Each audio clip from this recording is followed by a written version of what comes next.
Hello, everyone. Happy Bill of Rights Day. Thank you. For those of you who don't know me, I am Tom Donnelly. I'm the National Constitution Center's Senior Fellow for Constitutional Studies, and thank you so much for joining us today on this important anniversary. We have a leading voice, our leading defender of the Bill of Rights with us here today, Mr. David Keene. Just read a bit of background. So David's the opinion editor of the Washington Times and former president of the National Rifle Association. He also served as the chairman of the American Conservative Union, and his new book, which he co-authored with Thomas Mason, is called Shall Not Be Abridged. Fringe. They constantly try to abridge it. Yeah, you're right. You are totally right. And I obviously think of the 14th Amendment. Shall not be infringed, the new assaults on your Second Amendment. And obviously, Second Amendment can easily shade into contentious political policy debates. This being Bill of Rights Day, I'd like to keep this conversation on constitutional grounds. To do that, let's just start with the text of the amendment itself, taking out my trusty National Constitution Center pocket constitution. The Second Amendment reads, "A well-regulated militia being necessary to the security of a free state, the right of the people to keep and bear arms shall not be infringed." Now, as we already said, you borrow part of the text of the amendment for the title of your book. Right. Can you talk a little bit about just that choice, and we'll take the conversation from there? Well, the wording of the amendment is important, and shall not be infringed is important because the Second Amendment does not grant the people of the United States the right to keep and bear arms. The amendment says that right shall not be infringed, which is a recognition of the fact that the right of self-defense, which is what it really is, pre-exists the American Republic, pre-exists the writing of the Constitution. Of course, many of the states, including Pennsylvania, had in their constitutions prior to the writing of the American Constitution, the adoption of the Bill of Rights, already had an equivalent kind of language in there, and it goes back. The right of self-defense goes back to the Old Testament, to the Talmud, to the and further back. So that's an important question because these rights, and in the earlier panel they talked about the founders believed in rights that were passed on to them from natural law and God and the like. These were not rights that were being granted by the new government. These were rights, the right to keep and bear arms, the right to a free press, the right to speak freely. All of these things were rights they believed were inherent in the human condition, which they had to prevent the government from infringing in the case of the right to bear arms. So that's why I think that part of the amendment and the way it's written is important.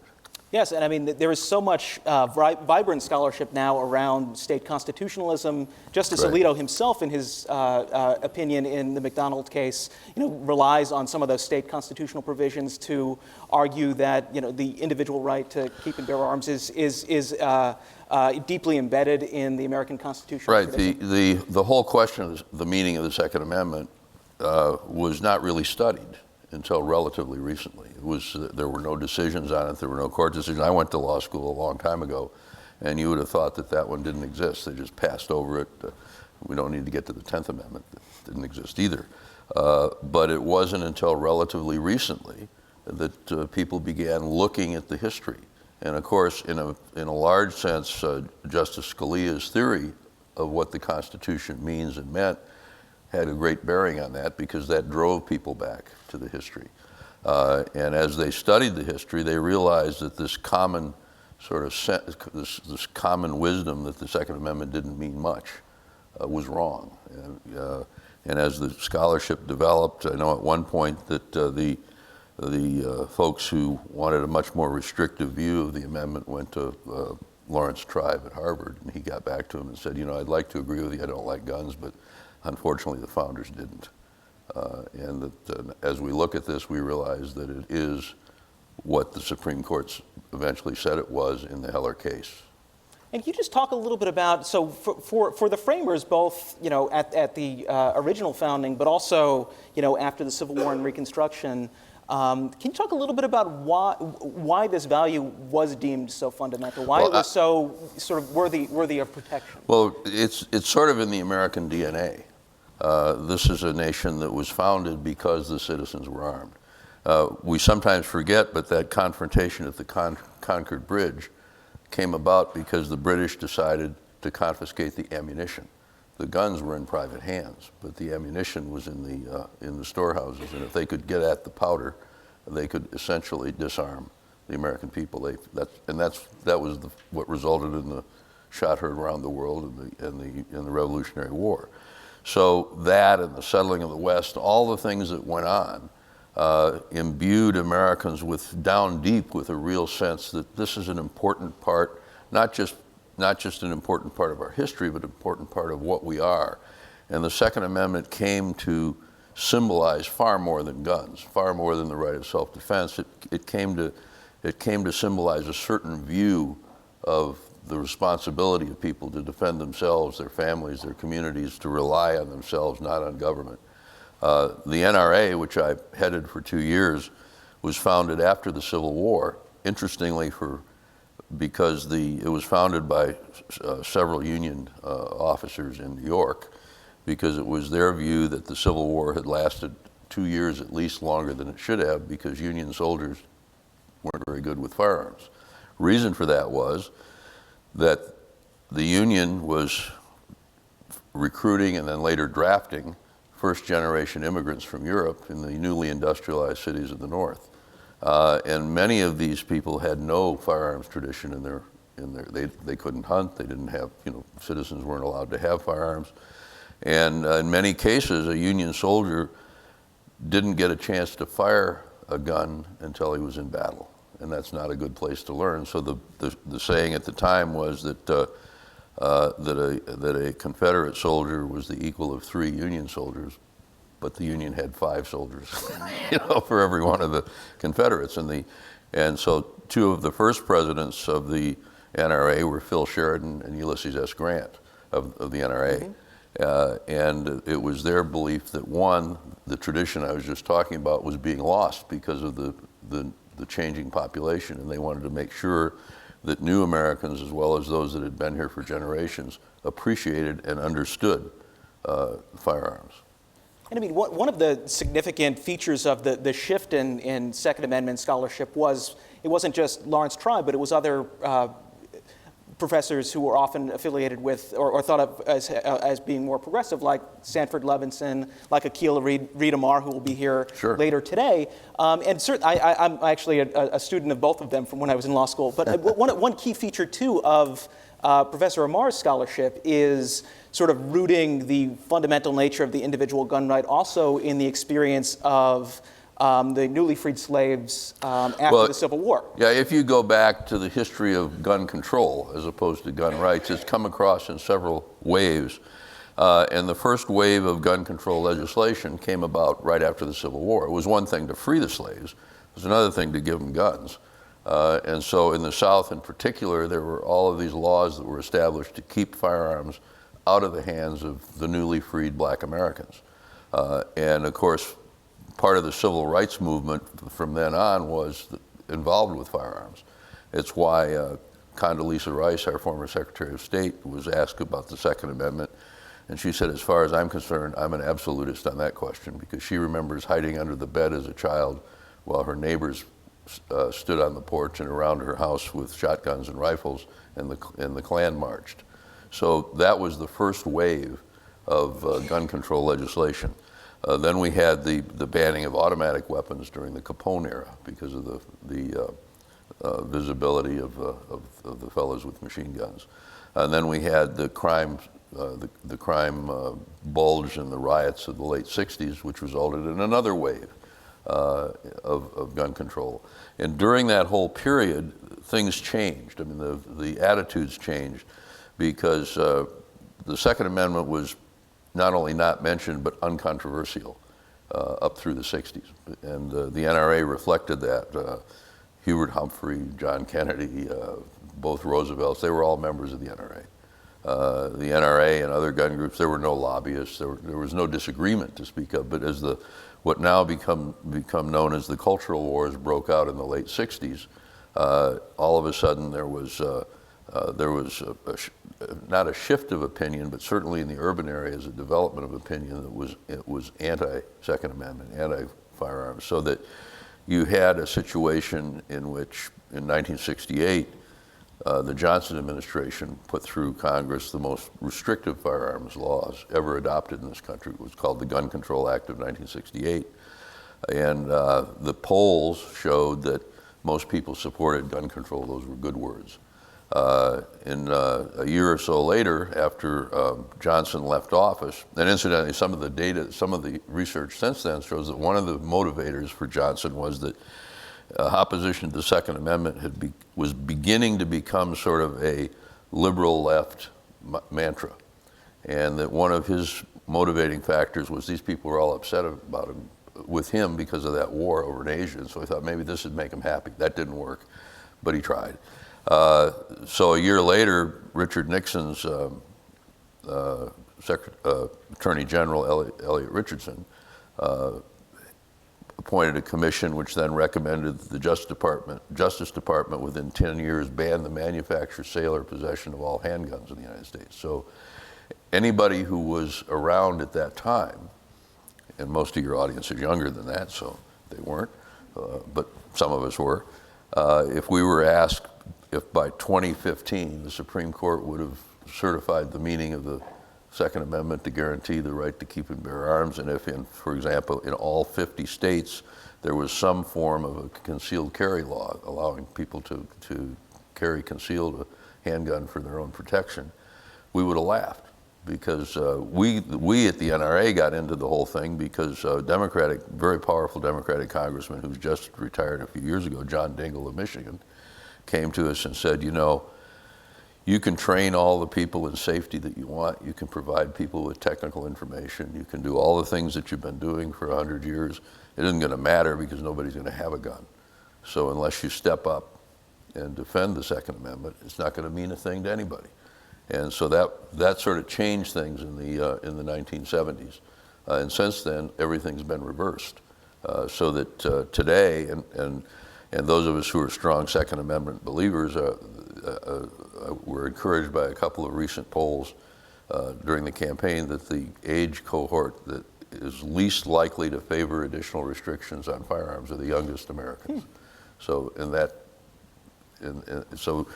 there's been a great deal of real changes in the way people view these rights and the Second Amendment. And one of the things, it's interesting because I hadn't thought of this, but since it's Bill of Rights Day, a few years ago, Mitch Daniels, who was then the governor of Indiana, is now president of Purdue, gave a speech in which he said, I believe that more people's attention has been directed to the Bill of Rights by the National Rifle Association than any other group or any other people in the United States, because people have turned to it and then they read the whole thing and they get a greater appreciation of the importance of the Constitution, because particularly gun owners and people that are Second Amendment friendly, which comes up to, in our calculations, about 55 million Americans, base their belief and their defense of their rights on the Bill of Rights. And that's an important thing, not just for the Second Amendment, but for the Constitution, the Bill of Rights generally. Now, just returning to the text of the amendment, just briefly, I mean, as you know, one of the criticisms of sort of the NRA's or the gun right community's approach to the amendment is really rooted in the prefatory clause of the amendment. And so just to quickly read that, put it on the table, love to hear your response to those sorts of arguments. Here's the prefatory clause: a well-regulated militia being necessary to the security of a free state. And the argument is that somehow the gun right is then tethered to militia service. So it's very dangerous to take what a word means in 2015 and assume that the word means the same thing in the 1780s. And that question was exhaustively researched both by scholars and then addressed by the court. A, it was the prefatory clause, but B, the militia then meant everybody, meant the people. And it could have just said the people. In one sense, the logic of that argument, of the so-called collective rights argument, the argument that was made in Heller against the prevailing position was that the Second Amendment does not in any way guarantee that anybody has a right to a firearm for any purpose, that it only guarantees that the states can have a militia. That made no logical sense historically, or in fact in a constructive sense. And the sort of mirror language that was used in the states, if the militia was there to protect you from the federal government, why did they want to have a militia before there was a federal government? You know, and so what basically happened, and this is where the scholarship changed attitudes, was that this was an argument about words that didn't matter in a historic context, whereas the words I suggested earlier do matter. I mean, and this is actually a great time to explicitly put both Heller and McDonald on the table. I mean, one of the odd things about the Second Amendment, but also... There weren't any decisions. Yeah, there basically weren't any decisions for the first 200 years Right. of its existence. I mean, just starting with Heller, can you just give us a little background on sort of who the challengers were, what they were challenging, and very briefly what the court said there? In essence, the District of Columbia had banned the possession of firearms in any meaningful way for self-defense in the home. Dick Heller, the plaintiff, was a security guard who at work carried a gun and lived in a dangerous neighborhood and sought the right to have a gun in his home to protect himself, and that was turned down. That ultimately went to the United States Supreme Court. And the decision was that the Second Amendment does in fact guarantee, in this case, protects the right of an American citizen in his home to possess a handgun for self-defense purposes. And that was the first time that the court had really said that it was a fundamental right guaranteed by the Bill of Rights. And the District of Columbia tried to get around that in various ways and failed. But that only applied to federal enclaves, because the District of Columbia, after all, is not a state. So the second case, which was in some ways even more important, was the McDonald case. And you know, and I'm sure some folks here, when you go to law school and you read an appellate case, you know this, you really don't know what the hell it's about. I mean, you know, about the whole thing. And I sort of got really interested in that kind of thing some years ago when it was part of her book later, but Amity Shlaes had written an article about the Schechter case. Big case that struck down a different NRA back during the Depression. And you would think this was this huge deal if you're reading the appellate case. And then you find out it's about 3 Orthodox butchers in New York who the government says can't allow their customers to pick out their chicken. You know, and you say, well, I mean, it gives you a whole different perspective on what is this really about, to sort of humanize it. So the McDonald case, which was in a legal sense was about whether the Second Amendment right should be incorporated, as other parts of the Bill of Rights has, so that it would apply to the states as well as the federal government. But what it was about was Otis McDonald. Otis McDonald was a black Chicagoan who, at the age of 14, the son of sharecropper parents from Louisiana, had migrated north. There was a lot of that in those days. He got a job he didn't have a high school education. He got a job as a janitor. He went off to the war, fought in the war, came back, got married, bought a decent house, got his GED, eventually became head of the janitorial union in the public schools locally.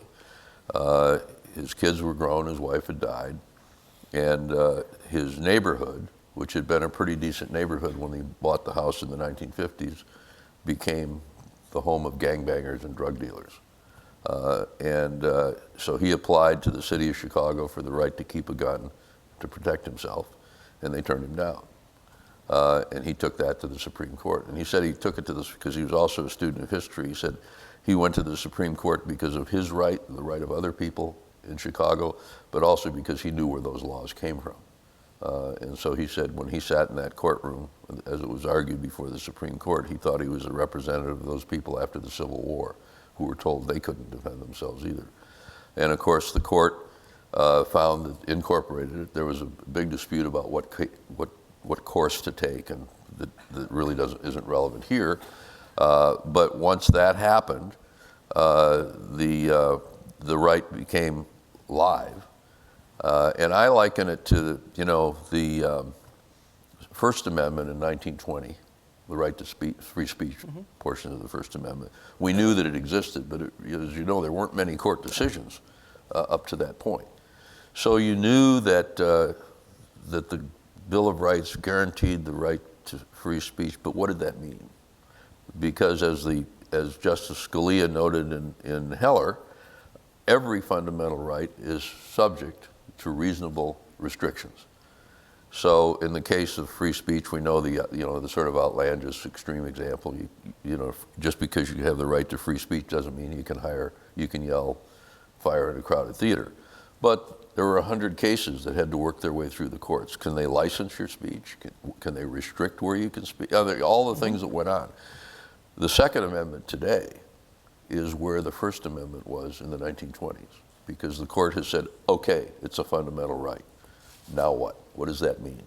And there are cases now winding their way through the courts that will lay out the parameters of what is and is not allowed in terms of reasonable restrictions on that fundamental right. One of the problems that we face legally is that in the Heller case, it was a ban, a complete ban.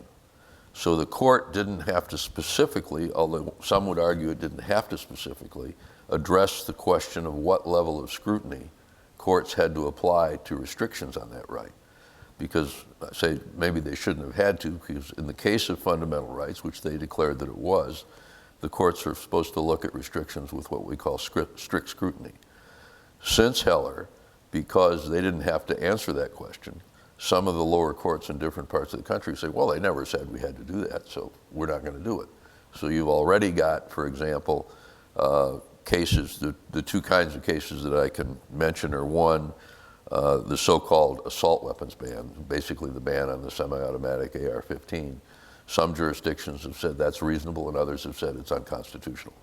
The other is the question of what are now known as may issue states on the concealed carry permits. There are three kinds of the way the courts in the states look at the right to carry a firearm concealed for self-protection. There are what they call constitutional carry states. There are 11 of those. Used to just be Arizona and Vermont, which is a state filled with armed socialists. And that view is that if you're not a prohibited person, if you're not a felon, and there's a list of people who are not allowed to have firearms. If you're not on that list, if you're not one of those people, then you can carry a gun. You don't have to get a permit. Most states are what they call shall issue states. And the shall issue states are states in which if you apply for a permit to carry a firearm, the sheriff, who in most states makes the decision, if they don't want to grant it, they have to give a reason. In other words, the burden's on the government to tell you can't exercise the right. In may issue states, the burden is on you to demonstrate to the government that you ought to be able to carry the gun. And they don't have to prove anything, so they can just deny it. Usually what happens is that if you're a friend of the sheriff, you get a gun, or if you're in New York and you're a billionaire, you get a gun, and if you're not, you don't get one.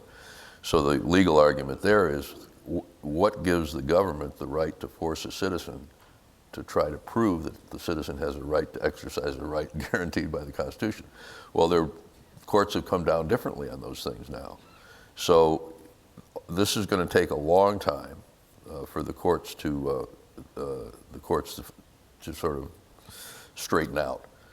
In Maryland, fortunately, the governor backed off on a little bit of it, although they passed strict gun control packages. The governor added on, so the price of a handgun would go to something like, there'd be an additional $500 or so on buying one. And he backed off because the legislators from the minority counties went to him and said, oh, now we get it. This is a case where you think people that live in Montgomery County, or the wealthy county, who can afford this can protect themselves, but we can't. And they forced him to back off. But that's similar to speech restrictions in some ways. In other words, what kind of a tax can you put on a right until it becomes an infringement on that right? Now, just to really put some meat on the bones of the sorts of comparing the two different analyses that lower courts may make here, strict scrutiny versus something less than that. Let's take the an assault weapons ban, because that's probably the most familiar Can you just give a sense of how, if you apply strict scrutiny, what the analysis looks like versus what a more permissive standard looks like? Actually, it is even more than that, because if you read the Heller decision, there is a paragraph in it which I have to believe, though I don't know this, that Justice Scalia and the others said they tried this once, let's just tell them what they can and can't do. So in saying that you can have reasonable restrictions, they said there's one thing you cannot do. You cannot restrict or ban a firearm that's widely owned and commonly used for legal purposes. And about 5 million people own AR-15s. The AR-15, which is a semi-automatic, not an automatic weapon, is owned by about 5 million Americans. It's the most used firearm now for competition. It's the most used for long gun rifle training, used for hunting, for predator hunting. It's illegal in some states because it's too small a caliber for deer, and so it can't be used for that.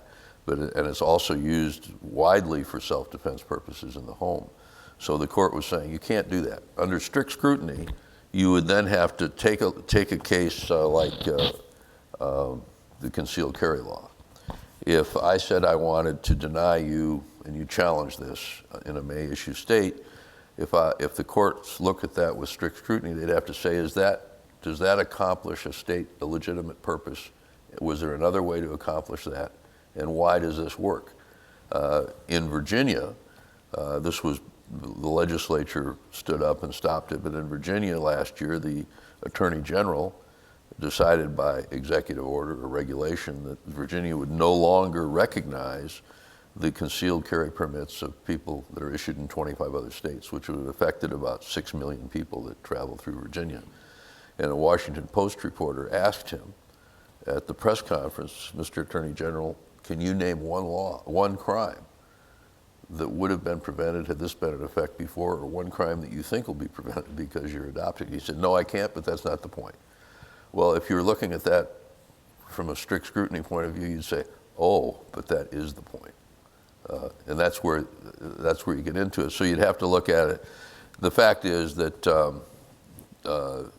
going back to the so-called assault weapons is a military weapon that can be used selectively and be fired fully automatically. So these guns are not assault weapons. These guns are civilian, semi-automatic versions that look like the fully automatic. And one of the reasons is that my daughter, for example, spent 10 years in the Army.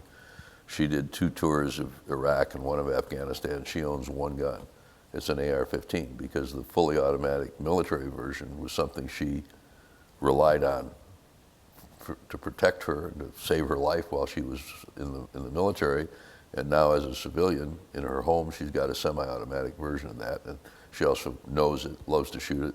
Historically, the best-selling, the most used civilian guns at any stage of firearms development are something that are adopted by people who've served in the military.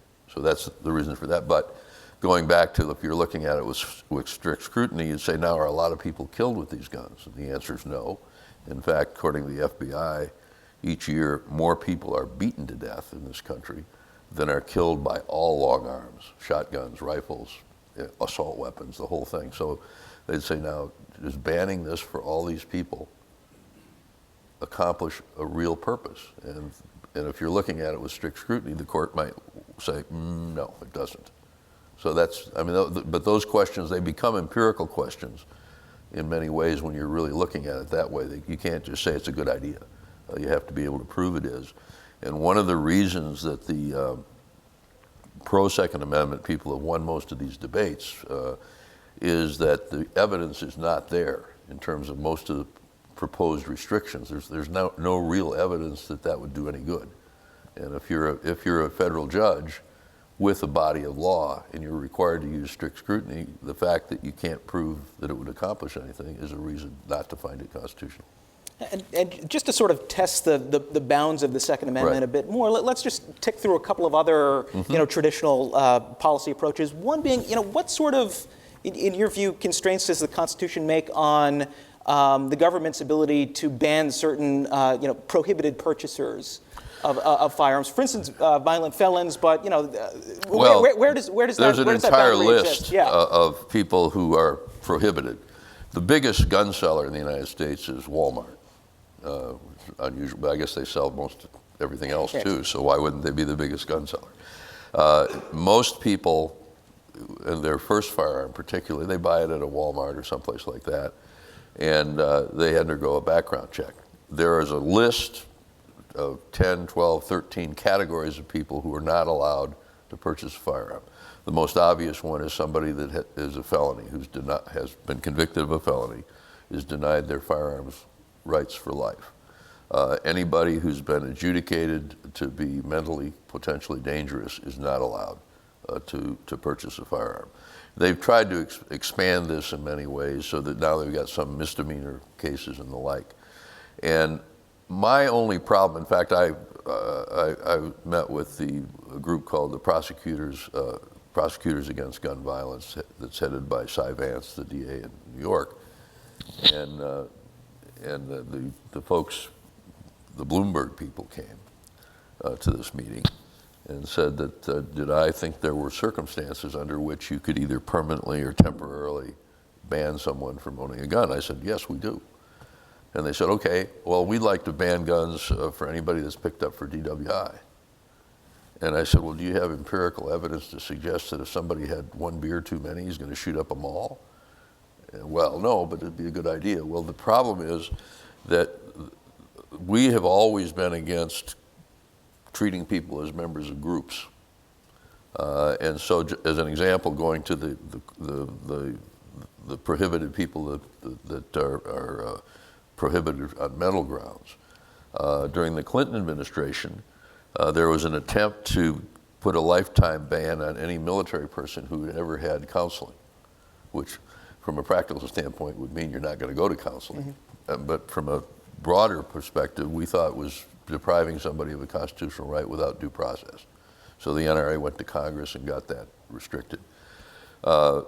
In most cases, we've supported some things, whether it's the two things we like or the two things we require are that it be individually centered and that there be due process. So for example, some years ago when Colorado adopted a concealed carry law,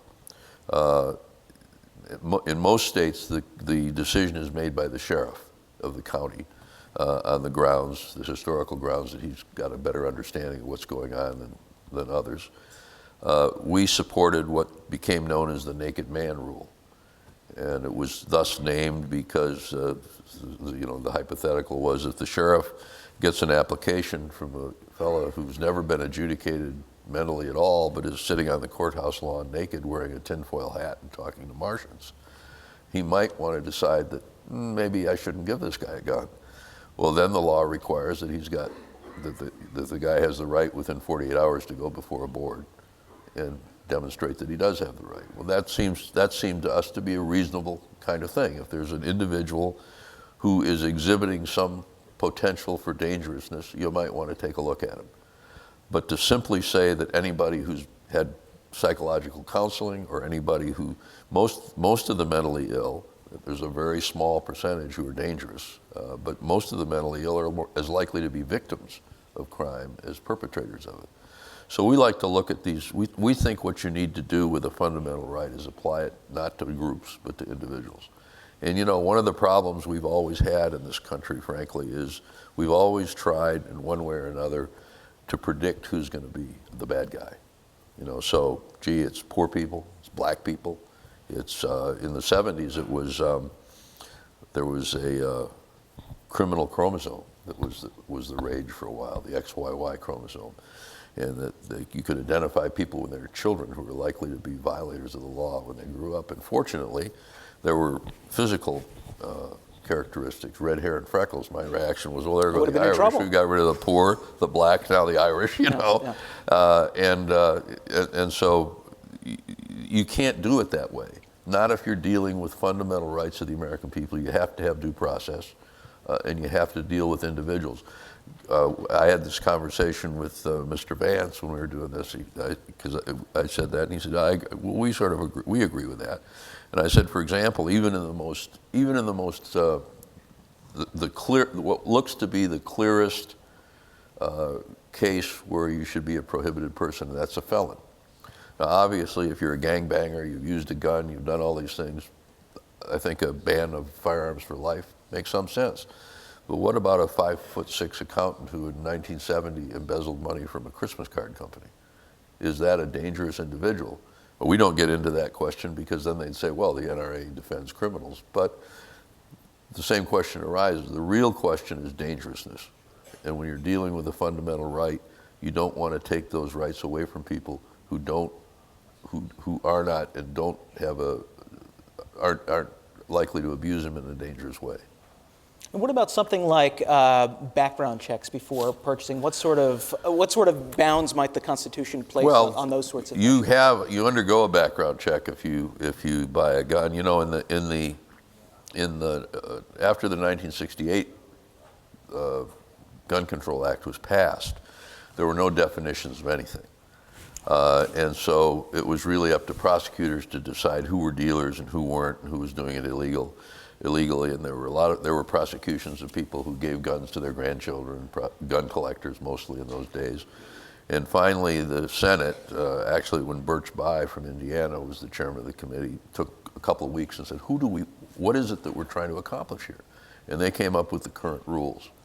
And then in 1994, the NRA asked for two things. One was that there be an instant check system developed. It took some years to do that. So that today, if you go to buy a gun from a dealer, they dial a number, and your name is run through all the databases by the FBI. And then sometimes within seconds, sometimes within minutes, it comes back and says he can get a gun or he can't. And then the law requires that if you were approved for purchase, that those records have to be destroyed. And in fact, that was put into the law, and then we had to go to court because, of course, the Justice Department said, well, we're not really going to do that, you know, and so we had to go back to court to get them to do it. And that works, and we also, incidentally, had, during the Clinton administration, then had to go get funding for the program because the government decided, well, if they have to be approved through the system and we don't fund the system, then they can't buy a gun. You know, so after compromising to get something that worked, we then had to go back and do it again. And so now most guns are purchased with a background check. If you sell me a gun, and we know each other, and you have no reason to believe I'm a prohibited person, then there's no need for a background check, just as if you sell me your car or whatever. If you have reason to suspect that I may be prohibited, then you may be committing a crime if you do that. But there aren't that many of those. And you came up with this whole, and a lot of these things are mythical. This is like the gun show loophole. Nobody knows the exact number, but the number of guns that are sold at gun shows that don't have background checks are probably in the single digits in terms of the percentage. Most of the exhibitors have firearms license. Most of the purchasers are people, if they don't know them, they'll get them. And you know, back in the 90s when this first came up, we observed that most gun shows today are put together around the country by 4 or 5 different companies. I mean, there are people that organize them like they organize county fairs or whatever. And it's perfectly legal under the law at the time for the Bureau of Alcohol, Tobacco, and Firearms to go to the organizers and say, well, you know, here's the deal. We'd like to have a table with a phone at your show, and you should require anybody that comes to the show, whether it's private or not, have a background check. And BATF said, well, we're not going to do that. You know, so now if you go to a gun show in Virginia, the state police have a thing that says if you have any suspicions, for $5 we'll do the background check. Because you can't do it, I can't do it because there are privacy laws. So these are essentially mythological threats. During what we call our gunfight when I was president of the NRA with the Obama administration, I was invited to the Christian Science Monitor breakfast, used to be known as the Sperling Breakfast in Washington. It's maybe 50 or 60 print broadcast reporters, and they have a guest there that they harangue or ask questions. So I was to be put on the spit one morning, and somebody brought up the question of the gun show loophole. And I said, I have a question for all of you. How many people at this table, how many of you reporters who write about this have ever been to a gun show? Nobody raised their hand. So I said, okay, it just happens that next weekend in Virginia, just outside Washington, is going to be the largest gun show in this region. So the editor of the Monitor will pass around a sign-up sheet, and I will host you. I'll take you there so you can look at this. And then if you want, we can go to the NRA and you can do whatever you want there. So that way you'll know what you're writing about. And the poor guy called me Wednesday of the next week, and he said, nobody signed up. My reaction was, well, why would you want to know about something you were reporting on? So it's what we have is really a non-evidence-based sort of almost religious feeling about if society would be better if there weren't guns. So, I mean, John Bolton did the foreword to our book, and he said it's sort of the analog of the people who thought in the 60s, internationally, where if we just disarmed, the world would be a great place, and other people wouldn't be threatened by us, and then there'd be no war. And that didn't really work. But there are people who almost quasi-religiously believe that if they could snap their fingers and firearms would disappear, there'd be no more robberies, there'd be no rapes, there'd be no home break-ins and the like. And folks like that are not really moved by evidence. And that's part of the problem. And going to your general question about what can be done, it is the nature of that battle makes it almost impossible to discuss anything reasonable, like the naked man rule and things like that. There are things that can be done. The mental health system is one of the major problems that we have in this country. We overreact to everything, So there are abuses in the mental health system in the 50s and 60s and 70s. So what did we do? We abolished it, and now those people live on the streets. There are all kinds of things. There are things that you can do, but they're not really often discussed. Thanks for that. Thank you so much for questions from the audience here. We're going to... I was not filibustering. I just talked too much. Not at all. So here's some questions from the audience, and I'll sprinkle some of my own in as we continue to go along. First one, you have put the word militia in historical context. Will you do the same with the term well-regulated? Well, that meant well-trained. That meant people that understood. One of the functions of the NRA, for example, after its founding in the 1870s, was to provide safety training and hunter training and competitions so that people would be proficient. They would be well-regulated in the way they use their firearms. That's what that meant. Mm-hmm. And it's we don't use the same words, but it's what we mean today. You don't want... we spend most of our, it's interesting because this goes to the mission of the NRA, if I can, for a second. If you ask somebody on the street, or I dare say if you ask anybody in this audience, most of you would say, what's the NRA? It's the group it's a political group that fights for firearms rights. That's fine, and that's since the 1970s we've done that. But we spend, even today, about 8 or 9% of our budget on that.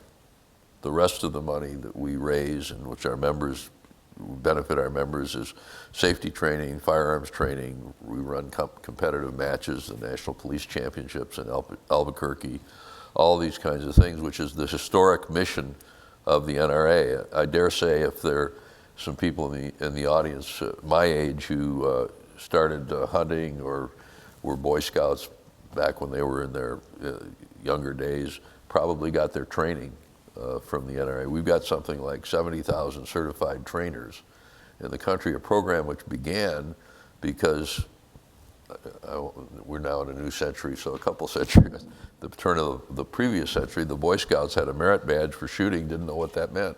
So they came to the NRA and asked us if we'd set up the standards for them, and that's where our certified training program. But that we think that people who purchase and use firearms should do so safely, and they should know what they're doing, and that's part of the overall mission of the organization. Excellent. So here's another question: if the right to bear arms is a natural right, Why is it not valued today in the same way by other democracies like the UK, France, or Germany? Well, most countries, in fact, and this goes to the UN treaty, and the UN itself deny that there is any right to self-defense, whether it's with a gun or any other purpose. Not every country takes that position, but that is the position of the United Nations. It is the position of Australia or Germany or Britain. In Britain, if you have a gun, if you have one legally for some reason, there's not very many, but maybe a shotgun, and there's a home invasion and you use that gun to protect your family, you're the one who goes to prison, because that right does not exist under the current laws in those countries. That right has existed throughout history in the world. In fact, I've got to fly down after I leave here to Florida, because I'm speaking to 800 principals of Orthodox Jewish schools about school protection, because one of the things that we've developed is training and ways to assess the vulnerabilities of schools and what you can do with and without firearms. Some schools use firearms, some don't. And I was just, because of the group I was talking to, I was looking back in the Old Testament, the right. In fact, the Old Testament has what we would call the castle doctrine. If a burglar broke into your house at night, you had the right to kill him. If you had an obligation to defend your family. Well, Americans still believe that. A lot of countries don't. Here's another. Do you agree? The short answer is we're right and they're wrong. Okay. Do you agree that any gun regulation leads to a slippery slope to banning guns? And the second part is, why should individuals have a right to possess assault weapons? Well, individuals don't have a right to possess assault weapons. Fully automatic weapons have been restricted in this country since the 1930s. It's not fair to say that you can't get one. But I can tell you this, that the license that you need, the tax you have to pay, and the background check that you have to undergo is far greater than any of the people that are going to go to work in the Trump administration. And then, because it's been illegal to manufacture assault weapons in this country since the 1960s, a machine gun that you purchase is going to cost you upwards of $20,000 to $30,000 or maybe $100,000. So some years ago, the late Frank Lautenberg from New Jersey, who had claimed that the NRA was facilitating the sale of machine guns at gun shows to terrorists, decided that there needed to be a law against this. And they took up an entire day of debate in the United States Senate. And actually, the NRA didn't do the research. There still are enterprising reporters in this country. Did a piece in which he said that he'd researched the question, and Mr. Lautenberg was really onto something, because since 1939, 2 people have been killed in this country. One by a gun collector and one by a policeman with legally acquired machine guns. You can't buy an assault weapon. You can buy a semi-automatic AR-15, which, if you don't know the difference, might look to somebody like an assault weapon because they think it's ugly. Most people who have them don't think they're ugly. So that question is, that was the second part of the question. What was the first part? I'm sorry. No problem. Do you agree that any gun regulation leads to a slippery slope to banning guns? Well, that's the ultimate goal. This year, and usually the folks who want what the president calls common sense gun restrictions says he's a believer in the Second Amendment. He would never ban guns. He ran ads in the 2012 campaign saying, I will never take your gun, I'll never take your pistol, I'll never take your shotgun. This year, the President of the United States and Mrs. Clinton said that there were 2 models in their mind for how to deal with guns in a common sense way. Great Britain and Australia. In Australia, and Mrs. Clinton cited the fact that Australia had what we call a gun buyback program. We tried that in a couple of cities here. Difference was that we did it on a voluntary basis. In Australia, it was a mandatory basis, and the ads were very simple. They said, refuse to turn in your gun, go to prison. Then the government bought an ad, a full-page ad in the Australian newspapers. And this is Mrs. Clinton's idea of a common sense way to go about regulating guns, although she may not have seen the ad. They bought full-page ads of 3 people naked, but there's pictures from the waist up, tied to showers, which were obviously supposed to be prison showers, and it said, if you don't turn in your gun, this can be your future. I would say that people who hold that up as the model of how they ought to deal with firearms in this country, in fact, want to abolish firearms. Does every reasonable restriction on firearms result in that? No. But what has to be realized is that there are a lot of people who would like to accomplish that. So people who believe in the Second Amendment have to be very cautious about it. When the Gun Control Act of 1968 passed, Ted Kennedy said it's a great first step on the way to abolishing firearms in this country. Was he ready to do that? Did that do it? No. Is there a path from step 1, step 2 to step 3, 4, and 10? Yes, there is a path. Will they be able to go down that path? We hope not, and actually, far more people today support the Second Amendment that did in the 1960s, 1970s, or 1980s. Eric Holder had said, not during his incarnation as Attorney General, but during the Clinton administration when he was Deputy Attorney General, had given a speech in which he said our goal has to be to demonize guns in the way we did cigarettes. We have to make it culturally unacceptable for anybody to own a firearm. Then we'll be able to get rid of them. Well, what he's learned since is that guns aren't cigarettes. And in fact, between then and now, more people are buying firearms, more people are using them. The biggest group of people buying guns today are women. That's the biggest growth of the NRA, for example. It's the biggest growth in competition. I used to say a couple of years, it didn't happen until a few years ago, those manufacturers aren't making pink guns because they like pink. They're making them because they know their customers. Now, we're running out of time here, and I'd like to have just a chance to project ahead a little bit. We've talked a lot about the past, but obviously we just had an election. We have a new president, and one of his first tasks will be naming a replacement for Justice Antonin Scalia on the Supreme Court. But let's project ahead, say, 20 years. Imagine it's 2036. President Donald Trump has a chance to, let's say, appoint 3 to 4 new conservative justices to the court.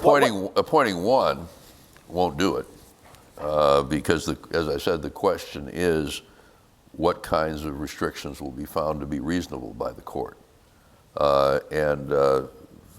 One, whoever the president appoints is not going to be Antonin Scalia, who had the advantage not only of, from my perspective, a solid view of the Constitution, but was an amazingly engaging guy and was able to put together and convince others.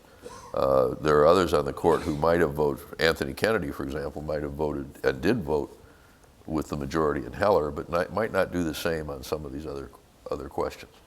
The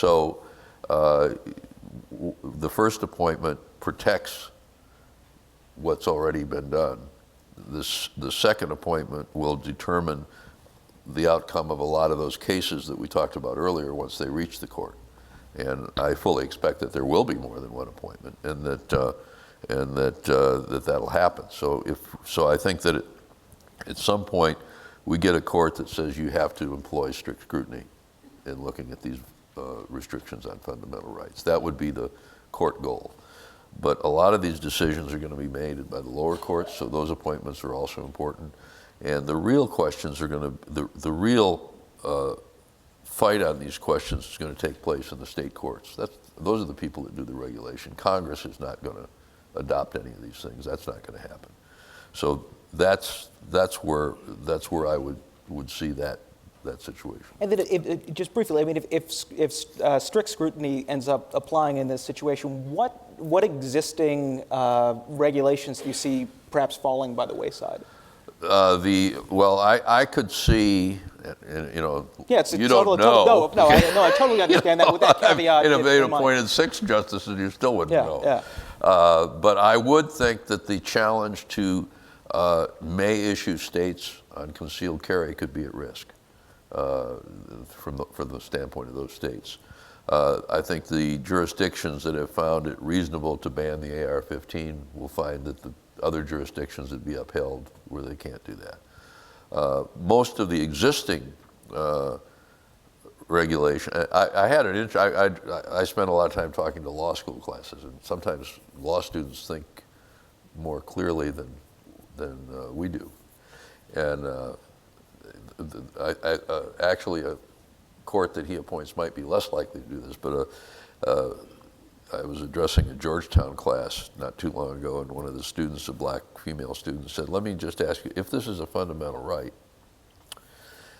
and most of the anti-gun legislation or laws are imposed by cities that are primarily occupied by minorities, and if those minorities are in fact the most at-risk people, from criminals, and they can't protect themselves like Mr. McDonald, then under disparate impact, aren't those laws unconstitutional in those cities?